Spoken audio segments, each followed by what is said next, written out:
This is the Kimberly and Elliot Perry collection. And the mission of our collection is really to show what artists of color are doing across the spectrum.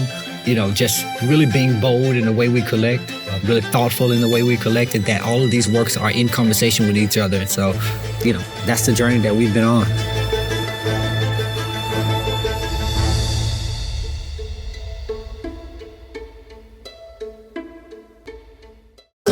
My name is Elliot Perry, former NBA player, part owner of the Memphis Grizzlies, and I'm an art collector. I'm originally from Memphis, played high school basketball here, went to Memphis State at the time, played 4 years there, got drafted in the second round in the NBA, and fun fact, I actually played my rookie year in Charlotte, which was amazing with some great players, Muggsy Bogues, Dale Curry, all those guys. My collecting career kind of started in the summer of 1997. Charles Barkley took a group of us to Japan for an exhibition game. We stayed there 9 days, and as we were flying over there, I sat with Darrell Walker, who was a former basketball player and was actually coaching at the time, and he just started talking to me about artwork. He was already collecting art. Bernard King, who I idolized as a basketball player, got him started collecting in the 80s.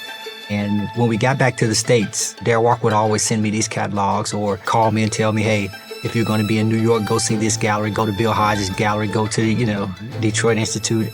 And I just did that. I kept reading, going to different shows, meeting different artists, and didn't purchase my first piece until the summer of '98. It was a print by Paul Goodnight called Tennessee Tea Taster.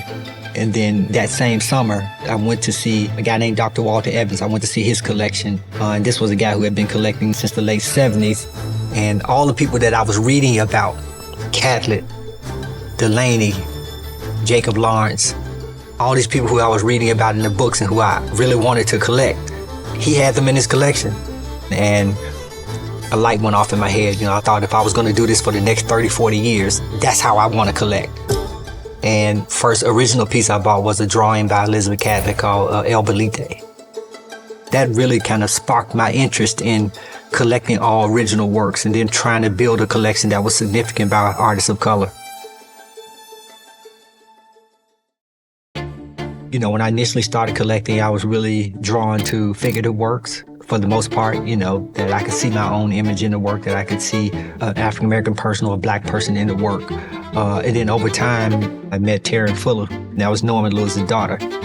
I didn't understand abstract work at the time, but I just started falling in love with the stories that she was telling about her dad and then also seeing his work. I think that was a shift to really value abstraction. And then probably over the last 6 or 7 years, we really delved into conceptual works. And, for the first 7 or 8 years of our collection, it was all really like old school artists, Sam Gilliam, Elizabeth Catlett. Those were the people who I knew. Those were the people who were already validated. Those were the people who I was reading about in books. It wasn't until 2004 that I was cleaning out my book collection, saw Dr. Walter Evans' catalog, and started reading it again. And something jumped out at me. He was talking about when he initially started collecting, he wanted to do these 3 things. He wanted to support the artist, 1. He wanted to establish a relationship with the artist, 2. And then the last thing he wanted to do was collect the work. And I thought, you know what, I can do that.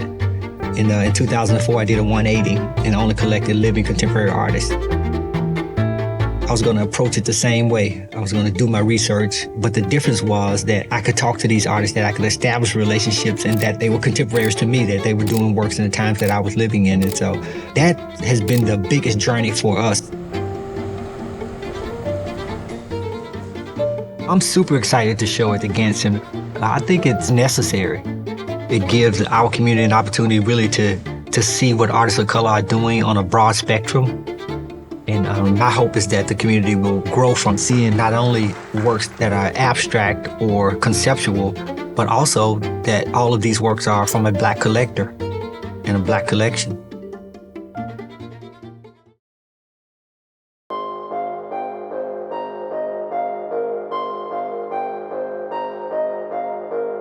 I always felt like art is not an object, it's an experience. And so when I see that artwork, does it bring out something in me? Does it say something to me?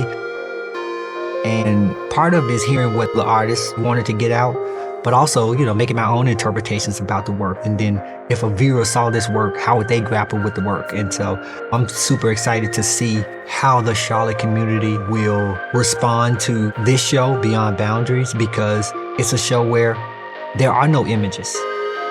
And so you won't walk in and see yourself. You won't walk in and see a figurative work.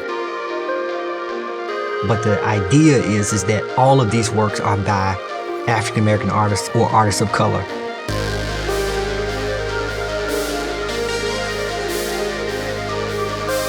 You'll see a lot of different moving parts.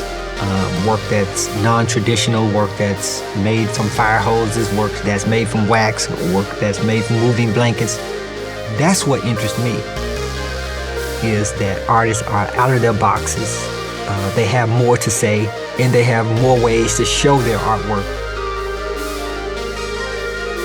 And then your traditional painters, you'll see Alma Thomas, who we all admire. You'll see Norman Lewis, who we all admire. Buford Delaney, who we all admire. But I also think that this community will see younger artists who they may not know, who is out there making great works. And so I think you'll see kind of a plethora of freshness, if you will. The biggest thing for our collection is really supporting emerging artists, mid-career artists, continuing to establish that relationship and really continuing to partner with them. I've always said that this is more of a partnership. I never wanted it to be just transactional, where I just buy work and never meet the artist. So none of this is transactional. Every artist in this collection we have a relationship with for the most part.